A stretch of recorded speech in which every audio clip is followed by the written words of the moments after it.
What's good, lovely people? Today I wanted to talk to you about your participation, okay? So if you don't know, my name is Salandria. Hello, and I love to talk about all things inner work, self-improvement, and just remembering who you truly are in the eyes of God, in the eyes of Source, and living in that wonderful and beautiful land, okay? And just getting out of this suffering and the lack. So today I really wanted to talk about our participation. A lot of the times, I just did a video on suffering, and this is what I feel like I left out. We are participating in our own suffering. Like, we will not allow ourselves out of our own suffering because it's our comfort place, because it's what we're used to, and because it's what everybody else is doing. So if everybody else is doing it, then that's the way that it should go. And sometimes what works for others does not work for us. A lot of the times, most of the times, what works for others does not work for us in particular. It's all about your own algorithm. It's all about understanding how you work. It's all about understanding how you operate. And sometimes you are a willing participant in things that are hurting and harming you.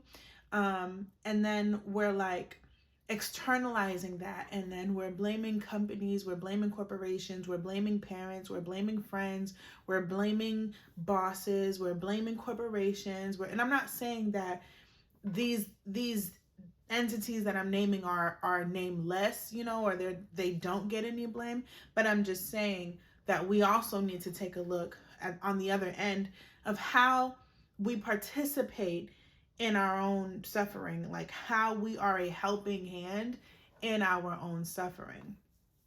For a lot of us, we grown, right? We're grown enough to move out of our parents' house. We're grown enough to be doing the good old do. We're grown enough to have our own cars. We're grown enough to drink. We're grown enough to do drugs. We're grown enough to do all types of stuff, right? We're grown enough to make all of these decisions. I'm grown. I can make decisions for myself. But when it comes to making certain decisions for your own growth, it seems like people always get stuck right there, and they're like, well, my parents, well, my boss, well, the system, well, the society, well, and it's like, what happened to you being grown and being able to make your own decisions? You was just turning up on the weekends because you was grown and could make your own decisions, but then on Monday is your boss? Well, it's because I have to pay these bills. You are your own hand in your own suffering. Just the same way that you decide to call off of work, just the same way that you decide to spend the money that you're supposed to spend on something responsible for something irresponsible, is the same way that you decide whether or not you are going to suffer. And so it's interesting to me how we will take responsibility and we will take control for certain parts of our lives, the parts that have been glamorized by media, of course. And then the other parts we're just like victims to these systems, and we're victims to our parents, and we're victims of our jobs, and we're victims of the government. And it's just like, stop it, stop it. Stop playing those stories. Stop following those websites. Stop following those YouTube channels, because you're a willing participant here. You have to hold the thing that they say you have that makes you lesser than or smaller than, in order for it to ever be true. You have to believe it in order for it to be true. If somebody were to come to me and say, hey, Salandria, you are green. I have two choices. I could walk around and be like, oh, woe is me. Nobody's ever going to want me. Nobody's ever going to love me. They won't give me any opportunities. It's because I'm green. But if I know I'm not green, I'm just going to be like, that's mental illness, and I'm not going to participate just in case these folks go crazy. So I'm just going to leave you where you stand with that, and I'm going to move on about my business. I'll file it away. I won't even file it away. I'll forget it. I won't even remember. If I do, it'll be like, yo, I ran into this person one time. Like, people are so crazy that they're out here telling you that they're green, that you are green. They're trying to tell me that I'm green, and not like the slang type of green. Like, I'm literally the color green. I'm never going to believe it. So when somebody tells you you're not good enough, when somebody tells you you're not worthy, when somebody tells you you're too fat, when somebody tells you you're not smart enough, when they tell you you're too broke, when they tell you all this stupid shit that people say in the world, you're the one who has to agree. It only sticks, it only works if you participate, accept the limitation that others have decided to place onto you, and then you hold that into your own life. And now you walk out into the world and can't do anything within your life because you've now held on to the story that you are broke. You have to hold it in order for it to affect you. Because there's this algorithm called God's algorithm. I don't know why I love to call it God's algorithm, but I feel like God really does have an algorithm, and when you're in it, you can just tell. But when you are, which is basically alignment, when you are in alignment with God's algorithm, even the things that people are trying to hold against you, they can't, because they cannot, they can't defeat their creator.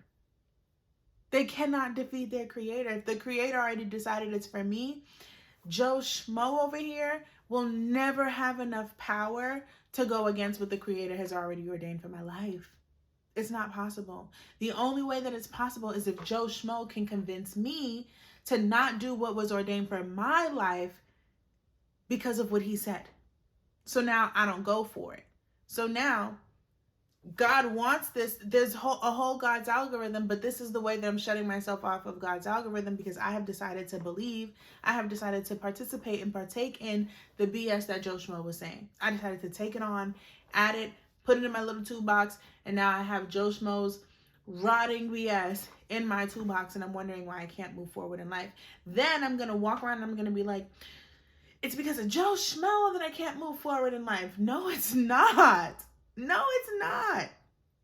You, in a way, yes, but that is a 6-year-old interpretation of what happened. Yes, that person, place, or thing was not there for you. Yes, they made you feel less than. Yes, they probably told you that you were less than. But if you're the one, if you believe it and you hold on to it and you put it in your toolkit inside of you, you're the one who carries that algorithm with you everywhere and blocks yourself from things. Because Joe Schmo ain't going with you everywhere. Joe Schmo's not going with you everywhere. But you wear him, you wear his words like a cape of insecurity. Now other people can see it. You're definitely not walking in God's algorithm. You're off. You're off, and your life shows you. I'm off. Because the doors that are supposed to be opening for me are not opening. Why aren't the doors that are supposed to be opening for me not opening? It's because I'm participating in something that is not of my benefit. And so me blaming it on my parents, me blaming it on Joe Schmo, me blaming it on the government does me no use, because even if Joe Schmo goes, I had a bad day that day, I take that back, I'm so sorry. You've already taken it on, put it in your toolkit, put it in your toolbox, put it around all your stuff, it's already contaminated everything else. Even if Joe Schmo takes it back, you're still going to hold on to it. You're still going to hold on to it. So the moral of the story is to really check your participation in these things that we are blaming for our suffering. Because sure, they're an example of suffering that we are holding on to within ourselves. So kind of try and trace from this person, place, or thing, what is the line or cord that connects into me? How is this amount of suffering, how is this blockage able to be here? What's the cord that's locked into me that I need to release? These are important questions to ask yourself, because when you realize practically all of this is coming, it's a creation of your own. Of course, it's a co-creation with God, but it's a creation of it's a full manifestation of your thoughts, of your emotions, and of your actions.